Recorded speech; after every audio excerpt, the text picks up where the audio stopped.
Nosotros le vamos a explicar un poquito sobre lo que es el diseño de instalación del aire comprimido en la industria.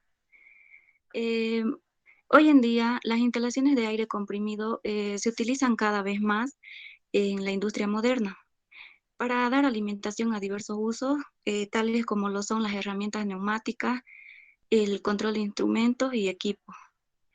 También para el desplazamiento de cargas mediante colchones de aire. El aire comprimido. El aire comprimido es el aire a una presión superior a la atmósfera, es el mismo aire que respiramos, solo que está mantenido a una presión. Composición del aire comprimido. El aire comprimido, em, como podemos ver aquí en esta tablita,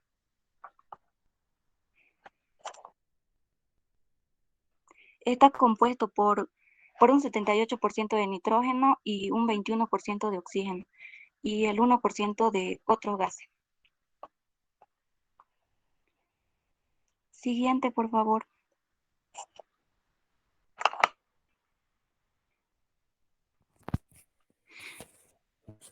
Mm, el aire comprimido es una de las fuentes de energía con mayor importancia en el sector industrial, gracias a su seguridad, su rapidez y su facilidad de uso. Em, para la generación de aire a una presión de trabajo determinada, es necesario recurrir al uso de equipos diseñados para tal fin como lo son los compresores. En la aplicación de aire comprimido en la industria tenemos algunos ejemplos, como por ejemplo en la industria textil, se utiliza este aire comprimido para poner en marcha determinadas herramientas neumáticas y también para limpiar peines y agujas. En la industria del calzado, como podemos ver, también se utiliza para mantener la presión en la instalación de fabricación del calzado vulcanizado. En la industria minera, se usa en las cementeras, en la cerámica, en filtros para evitar la contaminación por la emisión de polvo. También se usa en talleres de carpintería metálica y de madera. Se usa en las grapadoras, empresas, remachadoras y neumáticas. Siguiente, por favor. Em, en algunas ventajas que tenemos en el factor económico, que se puede conseguir como fluido de trabajo simplemente tomándolo de la atmósfera, lo que no implica costo ya que es bastante abundante. Es seguro, hay pocos riesgos de accidente porque no posee propiedades explosivas. También es abundante, como les decía, se encuentra en grandes cantidades en la atmósfera. No contamina el aire después de ser utilizado, después de la compresión, después de utilizarlo, vuelve nuevamente al ambiente sin contaminar. También genera una rápida respuesta. Los actuadores pueden trabajar a altas velocidades. Es de fácil montaje y mantenimiento, es de fácil transporte también y se puede almacenar en grandes depósitos, es resistente a las variaciones de temperatura y también su instalación es sencilla, rápida y limpia. Siguiente, por favor. En algunas desventajas tenemos la humedad del aire.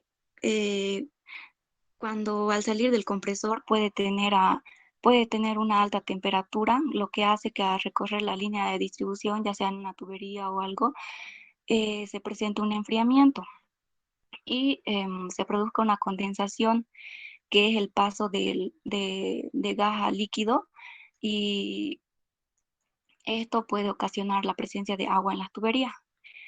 También es una desventaja el ruido. La operación de los elementos de trabajo ocasiona gran cantidad de ruido, lo que obliga al uso de silenciadores en los escapes de las válvulas, incrementando costos.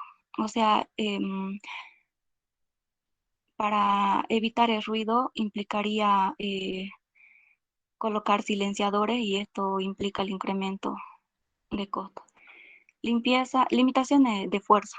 Cuando se trabaja con aire comprimido, no se logran fuerzas muy grandes. Para esto es necesario ver, o bueno, la fuerza máxima de trabajo es de 30 newtons aproximadamente. Difícil detección de fugas. Las fugas normalmente se detectan por el sonido que producen, pero en una industria hay gran presencia de ruido, lo que dificulta el poder determinar que haya presencia de fugas.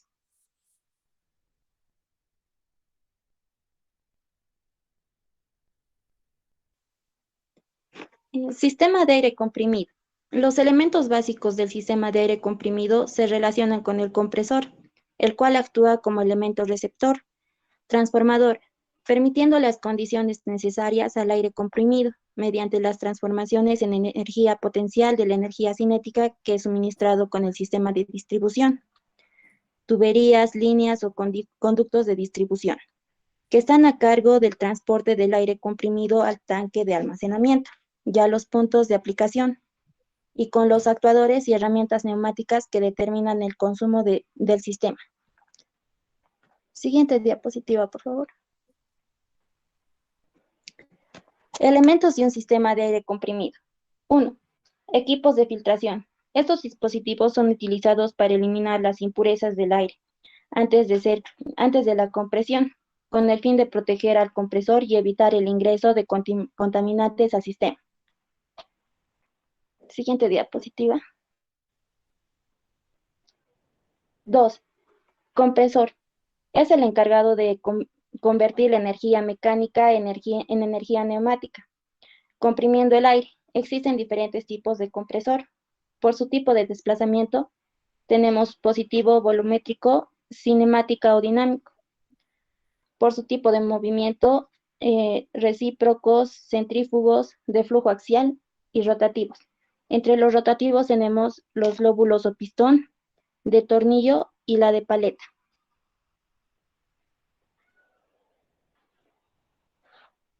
Siguiente, sus ya son sus figuras.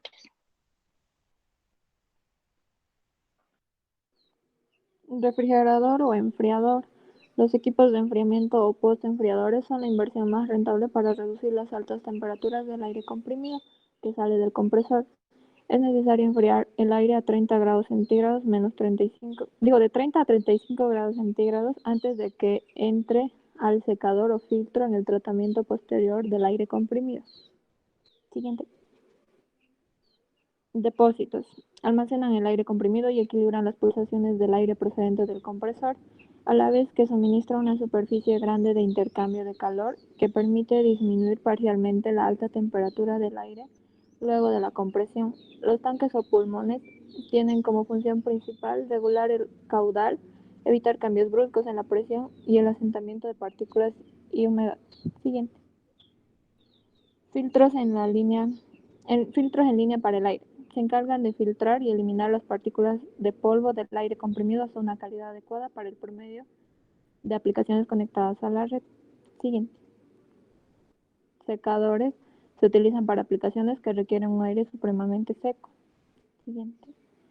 Red de conductos. Se pueden dividir en conductos principales que conectan el compresor con el anillo de distribución y las tuberías o ramales de distribución desde los que se alimentan las derivaciones a cada herramienta o punto de consumo.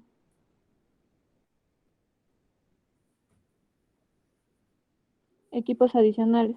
Equipos de purga, unidades de mantenimiento, formados por un filtro regulador de presión y lubricador, secadores adicionales, instrumentación, etc. Entre equipos adicionales tenemos las válvulas de alivio, medidor de presión, unidad de mantenimiento de aire, separador de impurezas, unidad de lubricación, regulador de presión de la línea de tubería.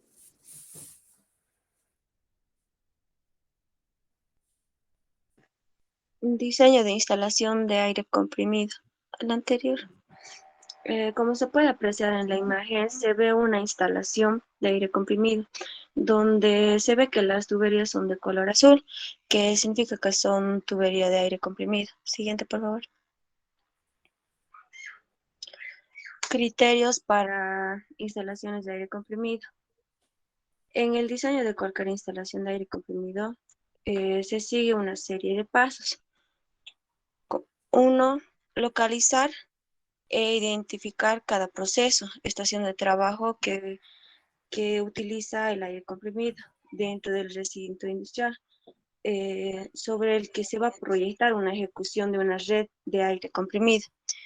Como punto 2, se tiene que determinar el consumo de aire que se necesita en cada uno de esos elementos y el valor de presión necesaria en cada punto de consumo.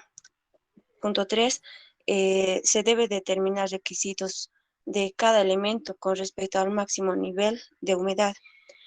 4, establecer el máximo número de puntos de consumo que pueden ser empleados en la línea de suministro principal y en todo el proyecto. 5, se selecciona el tipo de compresor de equipos de acondicionamiento, pero siempre hay que asegurarse que se utilicen unidades consistentes. Siguiente, por favor. Puntos a tomar en cuenta son 4. La presión de aire comprimido.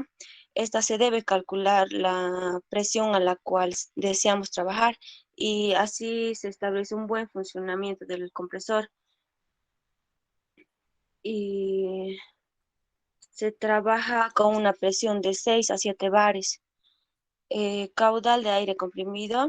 El caudal de la red de tuberías debe ser diseñado con base en la demanda de aire y una esperanza de crecimiento en el futuro. Pérdidas de presión. Se debe garantizar que las pérdidas estén en lo permisible a la hora que se desarrolla este diseño. Velocidad de circulación de aire. La velocidad debe controlarse porque si llegase a aumentar, produce mayores pérdidas de presión. Siguiente, por favor. Tipos de red para la instalación de aire comprimido. Hay 2 tipos, red cerrada y red abierta. La red cerrada en la línea principal se cierra formando un anillo.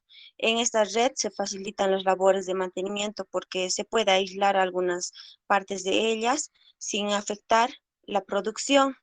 Y como ventajas se puede tener, carece de extremos muertos, fluctuaciones de presión reducidas, facilidad de mantenimiento, como les decía. Las desventajas, mayor inversión inicial, no hay dirección constante de flujo. Siguiente, por favor. La red abierta se constituye por una sola línea principal, de la cual se ramifican hasta llegar a los puntos del consumo final. Y en el mantenimiento sí afecta a la producción. Como ventajas tenemos baja inversión, las desventajas es que afecta a la producción, como les decía. Ya, siguiente, por favor. Siguiente persona.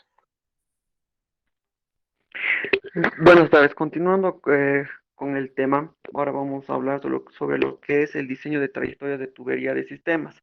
Para poder realizar el diseño de aire comprimido de una empresa hay que tomar ciertos factores, como por ejemplo la ubicación del compresor, de los equipos, de los accesorios, y también hay que hacer una ruta, hay que trazar una ruta ya sea para tubería principal y para las ramificaciones.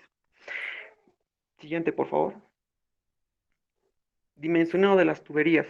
Para calcular el diámetro de las tuberías no se puede calcular empíricamente o simplemente porque en otro lado se puso una tubería de cierto diámetro, sino se toman diferentes factores también, los cuales por seguridad y por norma. Entre ellos se ve el caudal, se determina la longitud de la tubería, la pérdida de presión, la presión de servicio, la caída de estrangulamiento en la red. Pero también hay ciertos otros puntos que uno tiene que tomar en cuenta, como es la caída de presión del 10% por cada 30 metros de longitud de una instalación de tubería que se realiza. También se determina el consumo de los equipos, cuánto consumen los equipos. También se agrupa el consumo de los equipos y se separa y se suma el caudal total de los equipos. Como vemos en la gráfica, para el cálculo y selección de una tubería de acero de carbono, primero se calcula el caudal, se calcula la longitud y en base a eso se va trazando líneas para ir calculando el diámetro. Siguiente, por favor. Esta otra es una gráfica, la cual nos permite calcular el diámetro para el aluminio. Igual, aquí, como ven en las tablas, se calcula el caudal, la longitud, y en base a eso tienes a un costado el diámetro del compresor en el cual tienes que usar. Siguiente, por favor. Cálculo del caudal. Bueno, esta parte es muy importante dentro de los cálculos, porque esa es lo que determina la capacidad, ¿no?, de cada equipo del consumo que tiene de aire comprimido. Bueno, el caudal es la cantidad de aire comprimido que pasa, ¿no?, por las tuberías y que cada equipo consume. Para determinar este cálculo se determinan los siguientes pasos: determinar los consumos de fabricación de los equipos a instalar. Después, para la red principal, agrupar los equipos por consumo y por tipo y sumar el caudal total. Calcular el coeficiente de simultaneidad para cada uno de los equipos. Después, multiplicar el caudal de cada grupo por su respectivo coeficiente de simultaneidad. Y por último, sumar el caudal total de paso anterior y multiplicarlo por el factor de fugas más el factor de amplificación. Siguiente, por favor. Bueno, el factor de simultaneidad que se utiliza a determinar la probabilidad de que ocurren eventos de forma simultánea. Hay varios métodos para determinar, pero una de las más comunes ahora que se utiliza son las tablas, ¿no?, las que se va utilizando justamente para encontrar este factor. El factor de simultaneidad es, ¿no?, el cociente entre la potencia eléctrica máxima que entra en una instalación de red eléctrica y la suma de las potencias de todos los equipos. Siguiente, por favor. El cálculo de la caída de presión. Este punto también es muy importante porque se tiene que tomar en cuenta. Como mencioné hace rato, por cada 30 metros de longitud de una tubería existe un 10% de caída de presión. Para esta caída de presión se utiliza la fórmula que está ahí, donde se toma en cuenta el índice de resistencia, el caudal del diseño, longitud equivalente, temperatura del aire y presión absoluta y diámetro interior de la tubería. Siguiente, por favor. Bueno, en esta tabla podemos ver el valor del índice de resistividad. Está tabulado y depende del flujo másico que circula por la tubería. El flujo es... Perdón. El flujo másico que circula...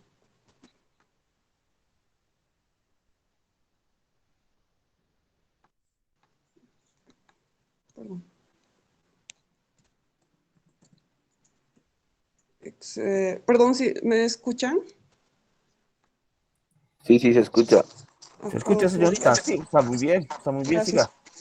Ya. En la siguiente tabla, para calcular la longitud equivalente, se deben sumar las longitudes equivalentes de los accesorios a la longitud real, porque para considerar la caída de presión de los accesorios, estos se transforman a una longitud imaginaria que sirve para determinar su impacto en la caída de presión.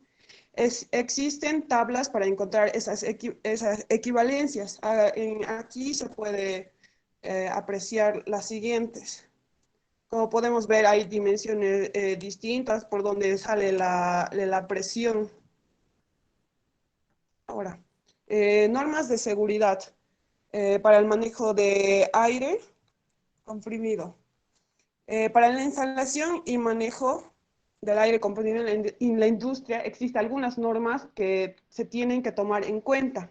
Uno, colocar su compresor en un lugar que tenga suficiente aire de entrada, limpio y seco. Las condiciones húmedas le pueden causar daños a su máquina, así como causar problemas eléctricos. 2. Utilice compresores de aire a gas en interiores. 3. Realice una verificación de seguridad de rutina antes de usar su compresor de aire. 4. Use protección para los ojos y oídos cuando su compresor de aire esté operando. 5. No agregue ni intente cambiar el aceite de su compresor mientras la unidad compresora está funcionando. 6. Asegúrese de que su unidad esté enchufada a un tomacorriente con conexión a tierra. 7. Asegúrese de que tu válvula de cierre esté visible y al alcance mientras usa el aire comprimido. 8. No permita que los cables o mangueras estén expuestos en pisos, pasillos o áreas bajas. 9. Nunca direccione al aire comprimido hacia su piel o directamente hacia otra persona. Recomendaciones de uso. Las 3 reglas elementales de seguridad serían antes, durante y después. Antes de la acometida. Debe realizarse la purga de las conducciones de aire, verificar el estado de los tubos flexibles y de los manguitos de empalme. Con no conectar nunca una máquina neumática a una fuente de suministros de oxígeno, existe peligro de explosión. Durante el trabajo, las mangueras de aire comprimido se deben situar de forma que no se tropiece con ellas, que no puedan ser dañadas por vehículos que pasen por encima. No se debe usar mangueras de aire comprimido para limpiar el polvo de la ropa. Se han producido lesiones graves en los ojos, oídos y boca. Después de la utilización, cerrar la válvula de alimentación del circuito de aire, abrir la llave de admisión de la máquina de forma que purgue el circuito, desconectar la máquina. Siguiente punto sería la señalización. Como podemos ver aquí es el no pasar, solo personal autorizado, prohibido el ingreso al área personal, eso, riesgo de choque eléctrico, riesgo de corte por ventilador, riesgo por quemaduras. Nuestra conclusión. En nuestro presente trabajo de investigación se estudió las principales funciones del diseño de aire comprimido en la industria, su importancia en las industrias donde se aplica. La instalación de aire comprimido se aplica en diferentes rubros de la industria. Eso sería todo, ingeniero. Muchas gracias. Ya, está muy bien. Ronda de preguntas. ¿Quiénes quieren participar?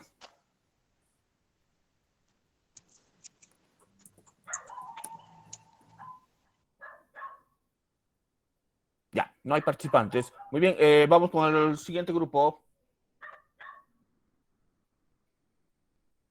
Puede ir compartiendo ya el siguiente grupo. Ingeniero, Sí, adelante. soy del grupo 15. Al final de la clase, ¿será que nos puede dar un tema? Sí, sí, sí, sí.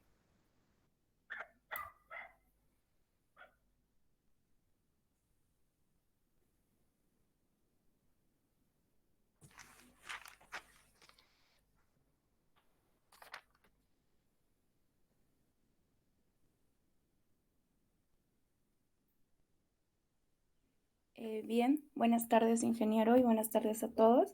Vamos a dar introducción a la ingeniería de tráfico. Siguiente, por favor.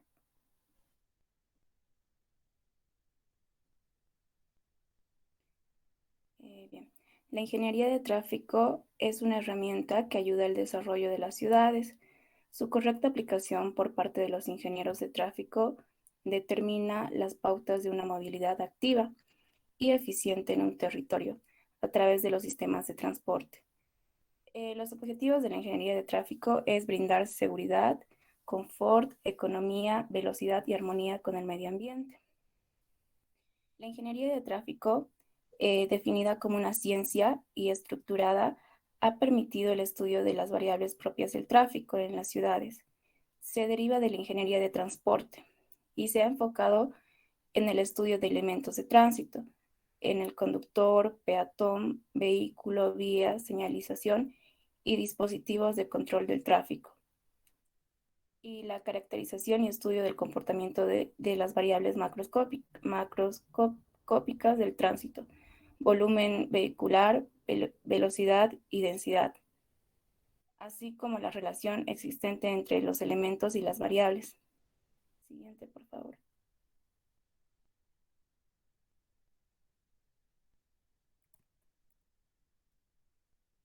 El objetivo general de la ingeniería de tráfico es mejorar el rendimiento de una red operacional mediante un eficiente manejo del tráfico y modo de utilización de los recursos. además de conocer los medios que utiliza para asegurar el uso eficiente de los recursos de la red en el enrutamiento de tráfico y aseguramiento de la calidad de servicio. Siguiente. La ingeniería de tránsito es la rama de la ingeniería de transporte que tiene que ver con la planificación, el proyecto geométrico y la operación de tránsito por calles y carreteras, sus redes terminales, tierras adyacentes y su relación con otros modos de transporte. Entre los elementos que componen la ingeniería de tráfico tenemos los usuarios, los vehículos y las vías. Los usuarios consideraríamos los peatones, los ciclistas y los conductores. Los vehículos pueden ser de origen privado, público o comercial. Y las vías, tenemos la infraestructura, sistemas vial, planificación y red vial. El alcance de la ingeniería de tráfico. Las características del tránsito se analizan los diversos factores y las limitaciones de los vehículos y usuarios como elementos de la corriente de tránsito. En el reglamento de tránsito, la técnica debe establecerse las bases para los reglamentos de tránsito, debe señalar sus objeciones, legitimidad y eficacia. Señalización y dispositivos de control. Determina los proyectos, construcción, conservación, sus señales, iluminación y dispositivos de control. Y la administración es necesario examinar las relaciones entre las distintas dependencias públicas que tienen competencia en material vial y su administración al respecto.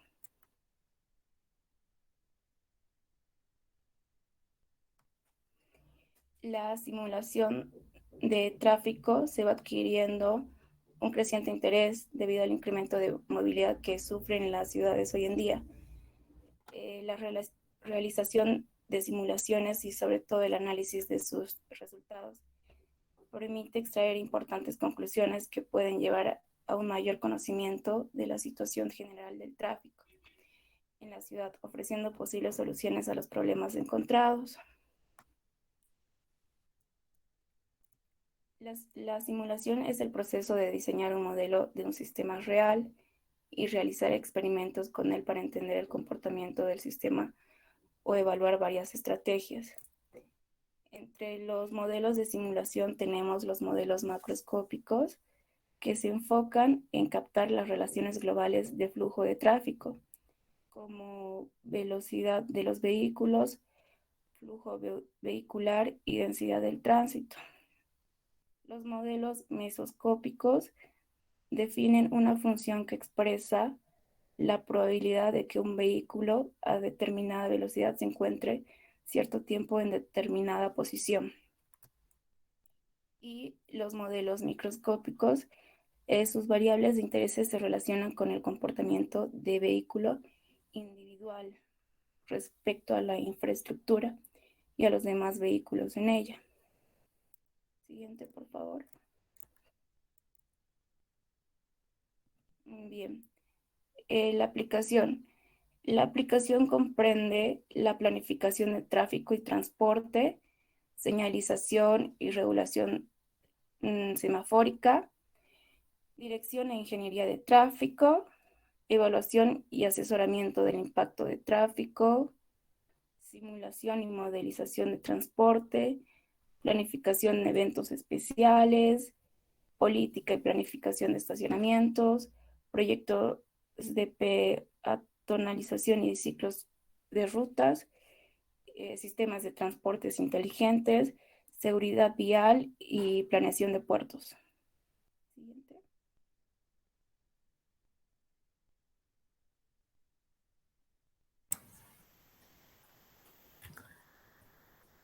Continuando con la explicación, la tecnología ITS.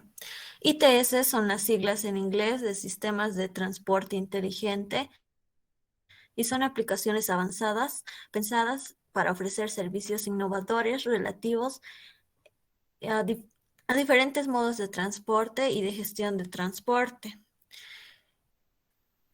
Para lograr sus funciones, ITS utiliza un amplio rango de tecnologías disponibles, a saber, estas son las siguientes: tecnologías de procesamiento, gestión y archivo de datos, tecnologías de detección, tecnologías de comunicación, tecnologías de difusión de la información, tecnologías de posicionamiento y localización referencial, las tecnologías de control vehicular y control de tránsito, las tecnologías de pago electrónico y las tecnologías de fiscalización y supervisación. Siguiente.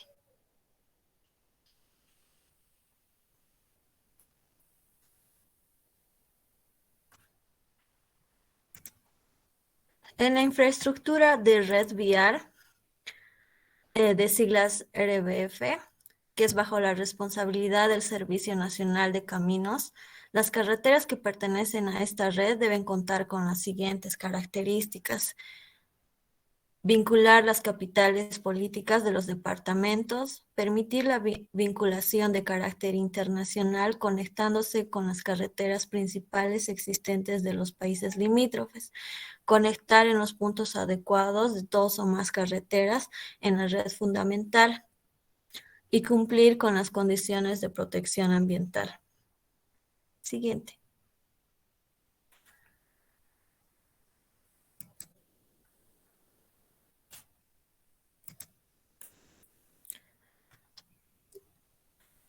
Los deterioros en la vía se refiere al estado de conservación de la superficie de rodadura que influye en la velocidad y en la seguridad de la circulación de los vehículos. Tenemos los deterioros de la superficie y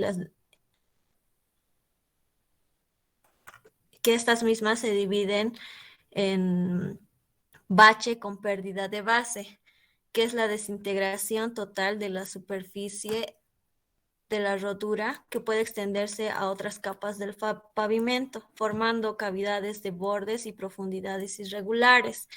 Tenemos también la exudación de asfalto, que consiste en el afloramiento de un material bituminoso de la mezcla asfáltica de la superficie del pavimento, formando una película continua de ligante, creando una superficie brillante y refractante. Existen las deformaciones tipo ondulaciones, que es de perfil longitudinal con crestas y valles regularmente espaciados de distancias a otras. Y por último, hinchamiento, que es el abultamiento o levantamiento localizado en la superficie del pavimento. Y por último, el hundimiento de presión o descenso de la superficie del pavimento en un área localizada del mismo. Siguiente, por favor.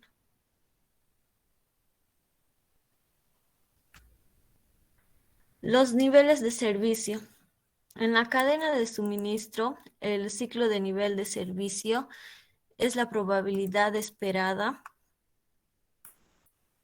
de no llegar a una situación de desabastecimiento durante el siguiente ciclo de reabastecimiento, y por tanto también es la posibilidad de no perder ventas. La duración del ciclo es implícitamente el lead time o el tiempo de entrega. En los niveles de servicios tenemos el nivel A, que corresponde a una situación de tráfico fluido con intensidad de tráfico baja y velocidades altas. Tenemos el nivel B, que corresponde a una circulación estable, es decir, que no producen cambios bruscos en la velocidad, aunque ya comience a ser condicionada por los otros vehículos. Pero los conductores pueden mantener velocidades de servicio razonables. El nivel C corresponde también a una circulación estable, pero la velocidad y las maniobras están ya considerablemente condicionadas por el resto de tráfico. Y por último, no el último, el nivel D corresponde a situaciones que empiezan a ser inestables, es decir, que se producen cambios bruscos e imprevistos en la velocidad. El nivel E supone que la intensidad de tráfico es ya próxima a la capacidad de la vía y las velocidades no pueden rebasarse normalmente los 50 kilómetros por hora. Y por último, el nivel F corresponde a una circulación muy forzada a velocidades bajas y con colas frecuentes, como se puede ver en el lado derecho de la pantalla, en la imagen. Siguiente, por favor.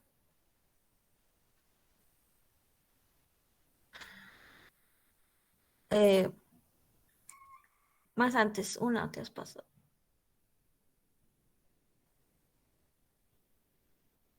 Una más antes.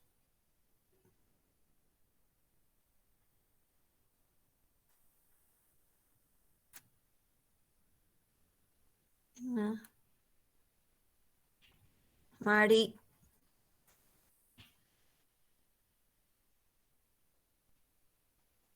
Creo que se cortó su llamada. Sí.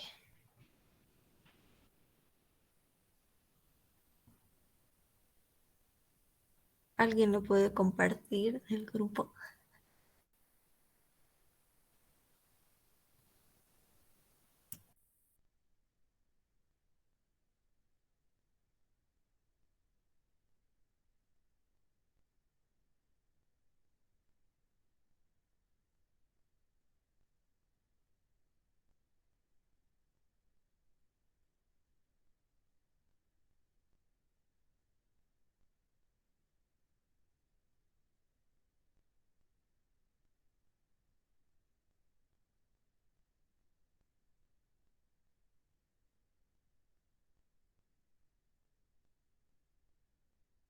Vamos, solucionen su lío, por favor, rápido.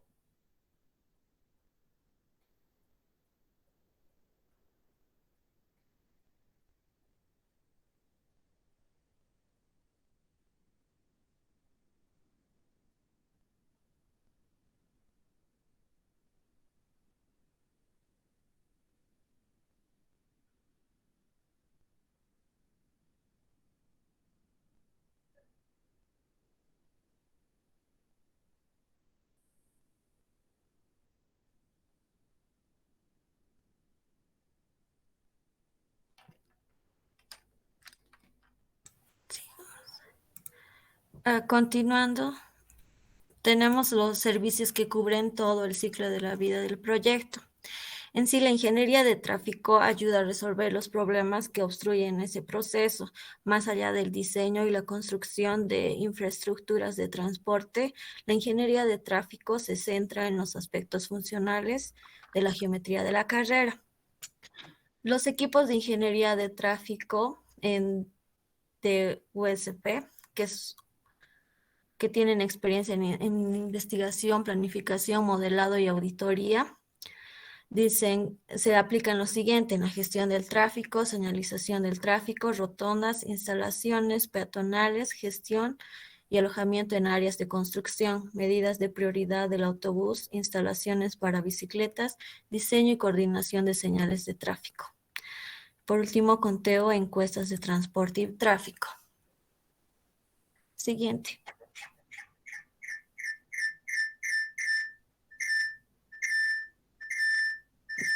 Cuando se habla de transporte, el transporte internacional es muy importante. Es aquí donde el transporte y la logística internacional es un proceso complejo que se inicia con la llegada del pedido procedente de los mercados exteriores y solo finaliza con la entrega del producto al cliente. Por tanto, un plan de marketing internacional quedaría incompleto si no incluyera la gestión de transporte y la logística. Los diferentes medios de transporte, la infraestructura, vías, rutas, la organización del sistema, carga y transporte interior en origen, despacho aduanero, exportación y por último el despacho aduanero de importación e impuestos, que más adelante les van a explicar mis compañeros.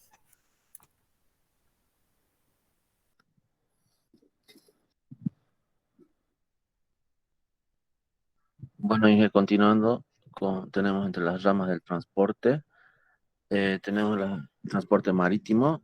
Entre sus características nos dice que el carácter internacional prácticamente es el único medio económico para transportar grandes volúmenes de mercancías. Entre las capacidades también se dice que En las embarcaciones se puede generar el transporte de tonelajes altos, como ser partes de autos, trenes, aviones. En la flexibilidad también implica la posibilidad de emplear buques de tamaños pequeños o grandes. Más abajo, María. En los tipos de buques de carga, tenemos los buques de carga general. Generalmente estos son para carga suelta, es decir, digamos, podemos llevar autopartes, podemos llevar grandes torres de perforaciones, buques de tanque, en los cuales también se pueden llevar en tanques, digamos, petróleo, se puede llevar químicos, gases. En buques de pentacontenedores, generalmente esto igual se... Después tenemos buques de transbordo rodado. Esto se refiere a los automóviles, camiones, tractores, etc. Más abajo, María.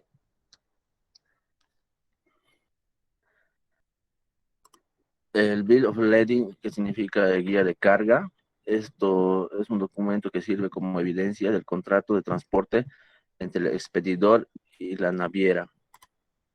Agencia naviera se denomina así a las empresas que manejan el tráfico marítimo de mercancías. Por lo general son propietarios de flotas de buques para el transporte. Mari, más abajo. Otra rama que tenemos es el transporte aéreo. Se utiliza principalmente cuando se trata de largas travesías para transportar mercancías de valor. Gracias a su rapidez, seguridad y facilidad, se hacen envíos urgentes. Este medio también es favorable para el envío de mercancías de alto precio y bajo volumen. Mari, más abajo. El transporte terrestre, transporte por camión. Generalmente este es el más visto. Tenemos como la penetración que permite realizar un servicio de puerto a puerto. La flexibilidad está caracterizada, se refiere a la capacidad de los vehículos de carretera a transportar pequeños paquetes o volúmenes importantes. La rapidez, las posibilidades de carga y descarga, libertad de organización de horarios y la velocidad de los propios vehículos. La facilidad de coordinación con otros medios facilita el transbordo de mercancías en el transporte combinado, el montaje de vehículos sobre otro. Mari.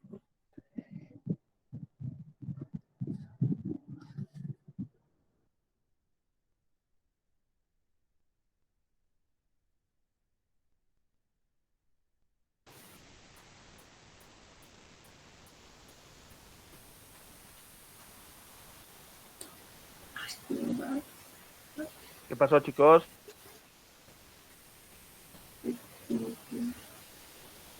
Un ratito. Continuando con la presentación, tenemos lo que es el transporte ferroviario y el transporte multimodal. El transporte ferroviario, como indica, tiene una capacidad, su capacidad de transporte es mucho mayor a la de un camión y requiere menos mano de obra, ya que sin embargo está limitado a la red ferroviaria, ya que es de forma complementaria este transporte. Y algunas de las ventajas son que es un costo bajo, de amplia distribución geográfica y buena disponibilidad de depósito o almacenamiento. El transporte multimodal. El transporte multimodal es realizado por los denominados OTM, que son los operadores de transporte multimodal, que son generalmente compañías navieras, ferroviarias o tránsito especializado. Este consiste en la entrega de mercancías desde el lugar de origen hasta el final, a través de distintos medios de transporte. El transporte lo realiza un solo operador y un emisor de un documento único, ya que el contrato de transporte se negocia con el documento de DTM, que es el documento de transporte multimodal, en el cual constituye prueba tangible, atribuye como una prueba tangible de responsabilidad del operador de transporte multimodal.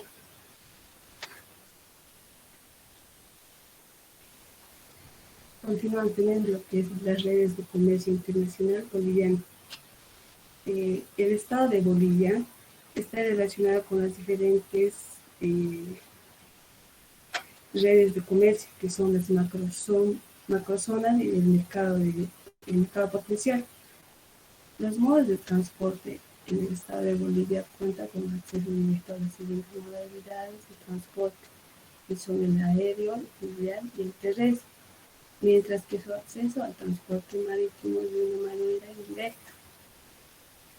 Las importaciones bolivianas se mueven fundamentalmente por el modo carretero,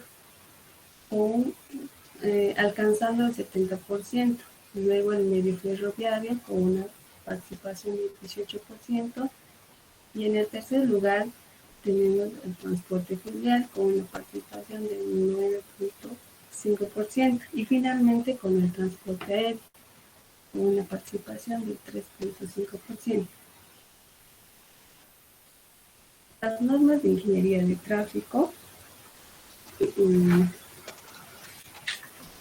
están clasificadas de acuerdo al manual de diseño geográfico aprobado por el MTC, que es el Ministerio de Transporte y Comunicación. Esta se clasifica según de acuerdo a la demanda y a sus condiciones orográficas. Según su función, la red vial nacional se clasifica en tres grandes rubros, que son red vial primaria o nacional, la secundaria o departamental y la terciaria o vecinal. La nacional está conformada por carreteras que unen las principales ciudades de nación con puertos y fronteras. Lo más importante son los ferrocarriles, con una participación de 19%, y finalmente el transporte de mercadería en vía aérea, que actualmente se fue dando con mayor porcentaje. La red vial departamental está constituida por la división política de la nación en zonas de influencia económica. Estas constituyen las redes troncales, que son las departamentales, y la red vecinal, que está compuesta por caminos troncales. De acuerdo a la demanda. De acuerdo a la demanda tenemos lo que son las autopistas, carreteras duales, de multicarril, carreteras de primera, de segunda y tercera clase. Las carreteras o autopistas tienden con IMD, que IMD es el índice medio diario anual de la población,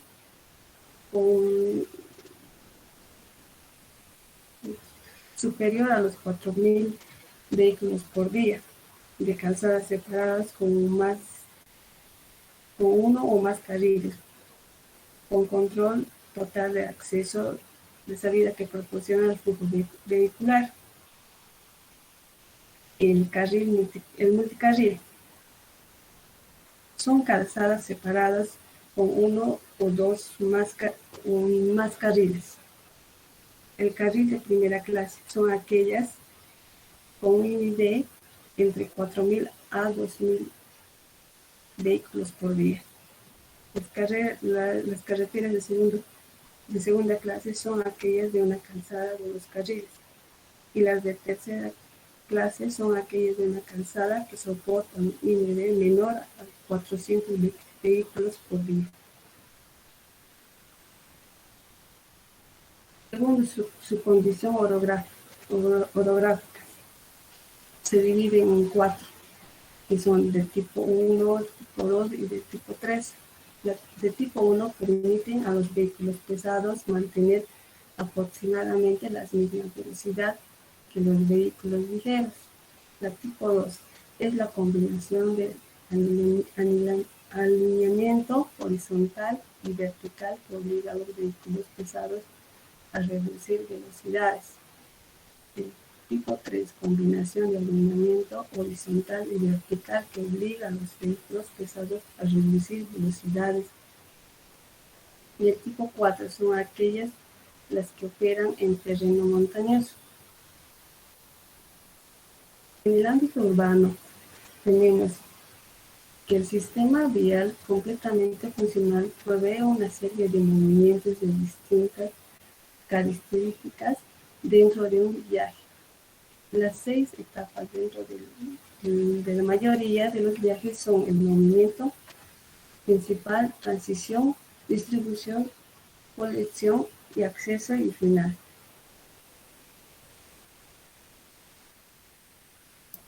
Continuando con el tema, la clasificación funcional de sistemas viales urbanos. Las vías urbanas se clasifican en subsistema vial primario y subsistema vial secundario. Siguiente, por favor.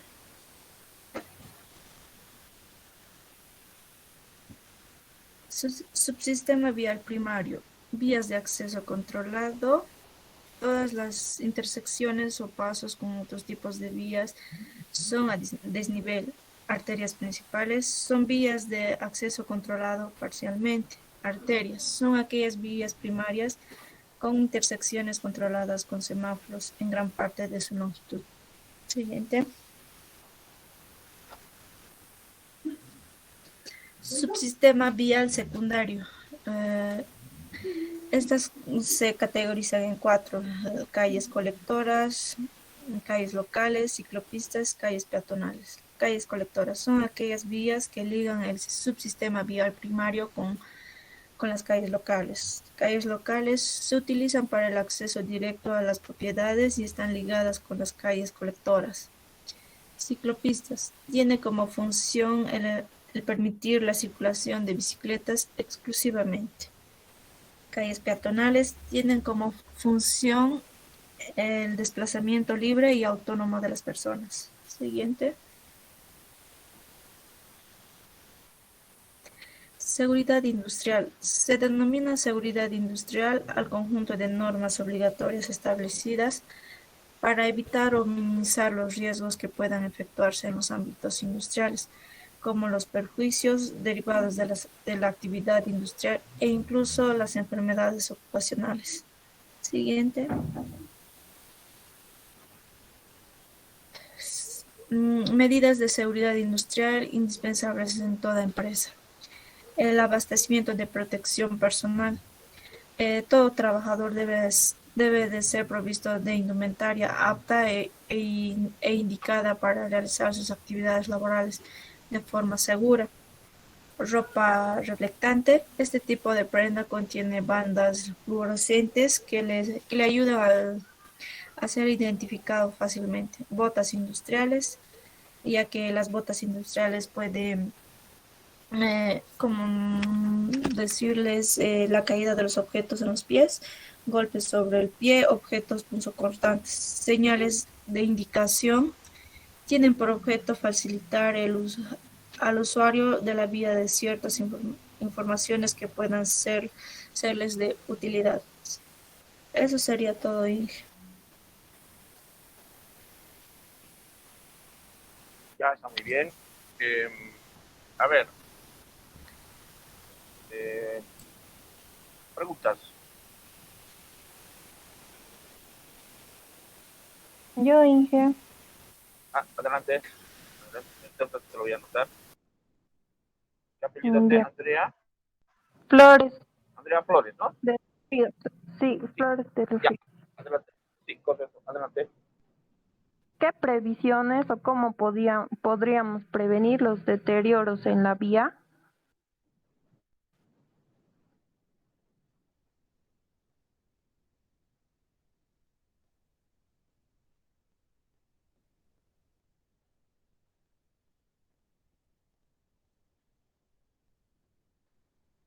Las respuestas, por favor.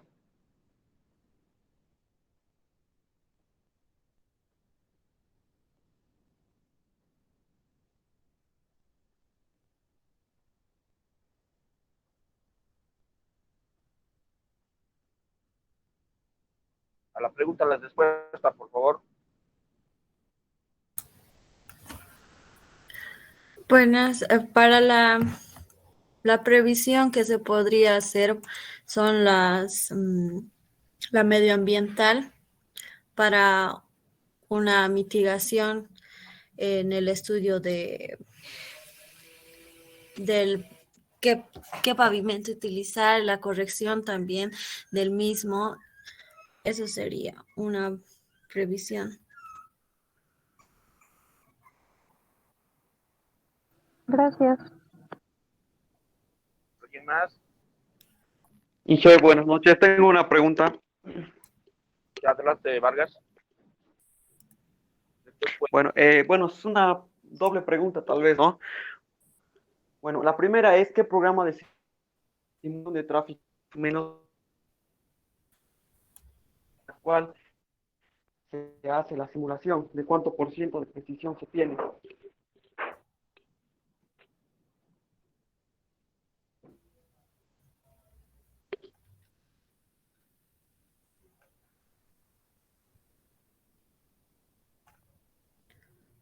Vamos con la ¿Podrías respuesta. repetir, por favor? Se escucha entrecortado.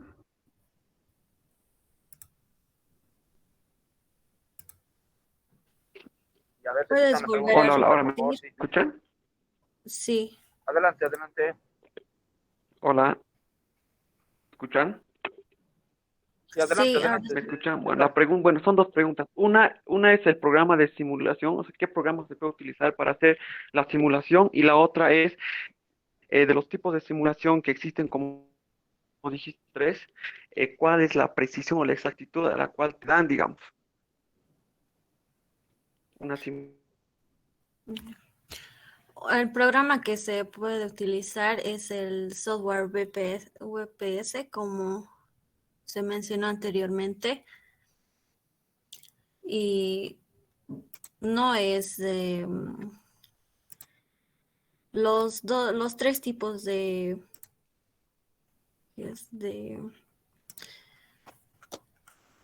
ay,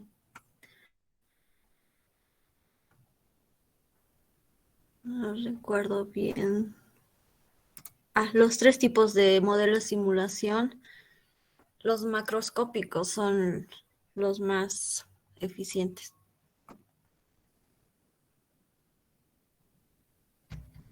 Ya. ¿Quién más quería participar? Ivana, ¿no? Sí, adelante. Yo, Inge. Te lo voy a anotar. Ya, adelante.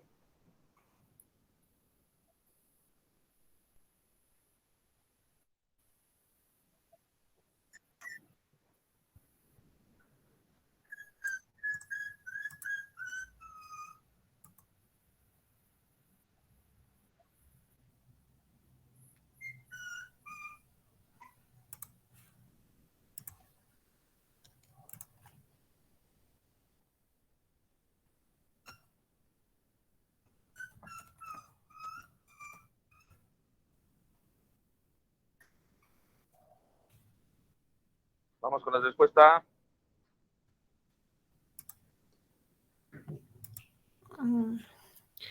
Bueno, para realizar un estudio de tráfico para las carreteras, como el estudio sería de un estudio macroscópico, los elementos que se utilizan primero, digamos, serían los radares del captador magnético, el video, serían herramientas para el procedimiento del estudio de tráfico. O sea, en sí sería observar primero en una carretera y con las herramientas que te mencioné, estudiar a fondo más o menos si el tráfico es muy denso o no. Eso sería. Ya, ahora escúchenme. En sí, cuando hablamos de guía de tráfico, nosotros no nos metemos en el campo del ingeniero civil. Todo el que diseña, ustedes se olviden escuchar las disertaciones de sus compañeros, ¿no es cierto? La ingeniería de tráfico para nosotros se refiere a cómo vamos a diseñar nuestras rutas para sacar nuestros productos o meter nuestros productos. ya sea vía aérea, puede ser vía marítima o puede ser vía terrestre, ¿no? A eso se refiere en sí para nosotros la ingeniería de tráfico. ¿Ya alguien más quiera preguntar? Yo, Inge, Ya, adelante. Te lo voy a anotar. Ya, adelante, adelante. ¿Cuáles serían las bases para una solución del problema de tráfico?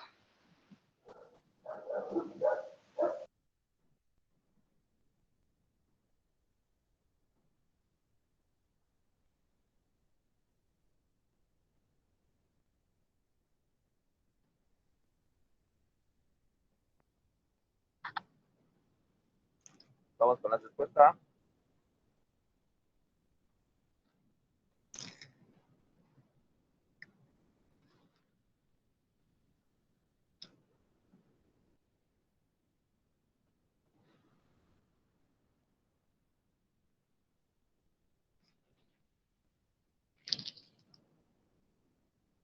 ¿Hay respuesta o no hay respuesta?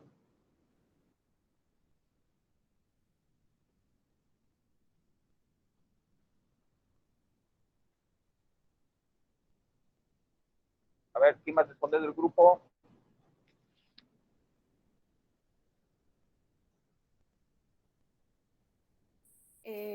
Ingeniero, una de las bases es la educación vial, la otra es la legislación y vigencia policíaca. Esas dos. Bueno, son las más importantes. Ya. Muy bien, chicos. Ya no les torturen más a sus compañeros. Ya. No se olviden de subir sus trabajos al grupo de WhatsApp. Y el martes a las 10 en punto en la puerta de la facultad para que entreguen sus trabajos en físico. Bien, se quedan los que no tengan grupos. A ver, el grupo de Espinosa Vivian. ¿Está o no está? ¿Está o no está?